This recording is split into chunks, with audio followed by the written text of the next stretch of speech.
Hi everyone, welcome to part two of my older adult oral presentation. Before we were talking about generativity and stagnation, I wanted to talk more about generativity and tie it into one of the articles that I used for my annotated bibliography. The article that I used, the researchers were focusing on uh, the impact of hope and generativity during middle age adulthood. And the hypothesis was they believed that women experienced higher levels than men, as well as those with higher educational backgrounds had a stronger relationship with hope and generativity. And so ultimately, the results that were found were that there are higher levels during the middle age stage, as well as uh, there are high levels during our younger years, but during the middle age stage, these things tend to really increase a little bit more. And so researchers found that during the middle adult stage, people tend to feel more optimistic about the world and really wanting to help prepare the next generation for what's to come. And I thought this was very interesting considering Dr. A's background education. She went to school for undergrad, she went and got her master's, as well as receiving her PhD. And as far as where she's at right now in her life, she's very much so optimistic about the world and wanting to create change and wanting to help prepare the younger generation um, for what's to come in their life. So I thought that was very interesting how those two things aligned with one another. And so I'm going to talk a little bit more about Dr. A's upbringing and how certain factors could have uh, helped or hindered her life. And so when Dr. A was growing up in California, it was towards the end of Jim Crow, and it was during the Great Migration era. So when Black families were moving from the South more to like the Midwest and West area. And during this time, there was a lot of racism, there was a lot of inequities, and Dr. A talked about how, she grew up in poverty. She was, she grew up with a mother and a father. She grew up with a lot of siblings. She had 11 siblings, so it's a lot of kids. Uh, and she really talked about how religion and how education played in who she is today. And from the beginning, her mother was very much um, a champion for education and wanted to instill that in her siblings, as well as using religion as a way to keep her out of trouble. They went to church all the time, and she was only allowed to have friends from church. And the only time she was able to interact with students kids in her neighborhood was when her mother made she did a little after school program where like kids could come and get homework help and things like that. So that was really the only time that Dr. A really got to interact with kids in her neighborhood. But outside of that, it really was just kids from the church. Uh, and so with that being said, I'm going to talk a little bit more about how um, oppression may have shaped Dr. A's life experiences. And again, she did grow up during the time of the Great Migration when there was a lot of racism, there was a lot of inequities, there was a lot of injustice going on, and really thinking about education and how that played a huge factor in her life, and how during that time period, how Black people weren't given the same resources as white people.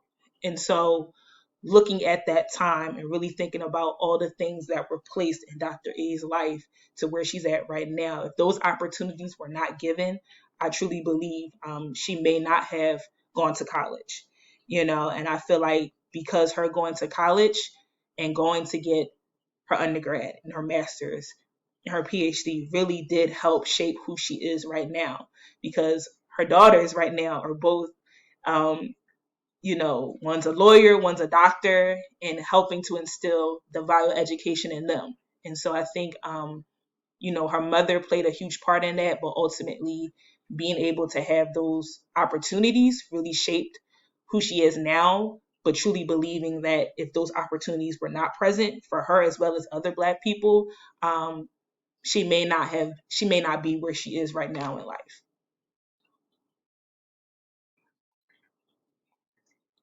And so now I'm going to talk a little bit more about how multi-systems may have hindered or helped Dr. A's life aspirations as well as her opportunities throughout her life. And so when Dr. A was a teen, it was during the 70s. And during this time period, it was a lot of influential Black leaders. And Dr. A talked about how one of the biggest influential Black leaders was Dr. King, who passed when she was a teenager. She was 18 years old. And living in California and experiencing this, this is when uh, they opened up more financial aid for black kids, excuse me, which gave her the opportunity to go to college. Um, and as well as to help calm people from rioting during this time period, was another reason behind them opening up financial aid for Black kids, which gave her and her siblings the opportunity to go to college, which um, again really shaped who she is now. Because without it, she talked about how she doesn't think she would have been able to afford to go to college without the financial aid component, and especially during this time period where Black and brown kids did not have the resources that white kids had. um, I feel like it really would have shaped um, who she is in a different way. And so I think, as far as with the financial aid component, and as far as like being able to get that funding from the government, as well as things changing within the community, really was giving her the opportunity to better herself and to do more for herself, which ultimately gave her the resources and the ability to give her daughters the same thing.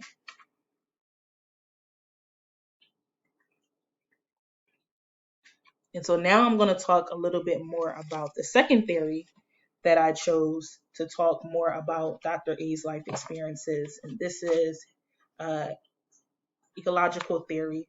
And this theory is more so talking about human behavior and how that impacts the relationships between individuals and their environment.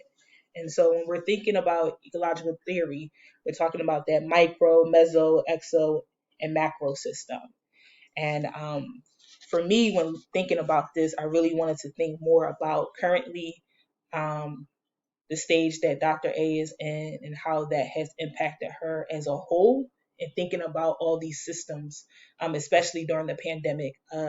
Dr. A is a teacher, and she's currently working from home, and thinking about how all these systems in place, as far as like using the school district for example, has impacted her well-being as well as the well-being of those around her, like her daughters, and thinking about how all these factors have really take have taken have really taken an effect on her.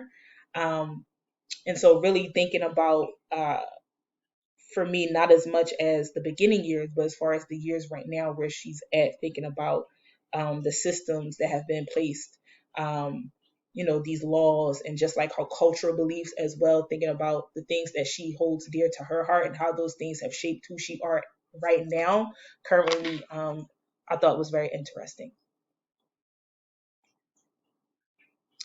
And so we're almost at the end of the presentation, but I wanted to talk more about theory limitations. And the one theory that I wanted to talk more about was Erickson's theory. And, while I'm sure there are a lot of things that we can talk about Erickson in relation to, developmental stages and how these things have really impacted the way we think about how we grow as individuals and our life experiences. I think there are some critiques, and one of them that I was thinking about, as far as thinking about Dr. A, was this idea of just like going from one stage to the next and not really thinking about other outside factors that could potentially impact someone's life. And so I think with Erickson's theory, there tends to be like this unrealistic label of like you have to be at a certain age, and because you're at this certain age, you have to be going through these life experiences. And I think that, there are a lot of factors to think about, and I think for Dr. A, some of the largest factors were, socioeconomics and race and culture. And, every person is different, and, we all have different life experiences. And I think with Erickson's theory, it tends to just, it's very vague. It doesn't really, give you too much to go off of, especially with like interviewing someone for 45 minutes and you can only get but so much of their life. And I'm pretty sure if I was able to talk to Dr. A little bit more, I'm pretty sure I would have been able to gain a little bit more information to dig a little bit deeper. But again, I think it's very much, you go through one stage into the next, and then there is no room for growth. There really isn't any conversation around other factors that could potentially impact your life. Uh, and so, with that being said, we are at the end of uh, this presentation. This is my reference page. And also, I just wanted to say thank you. We're at the end of this course, and I just want to say thank you to everyone for taking this journey with me, and I hope you liked the video. Bye.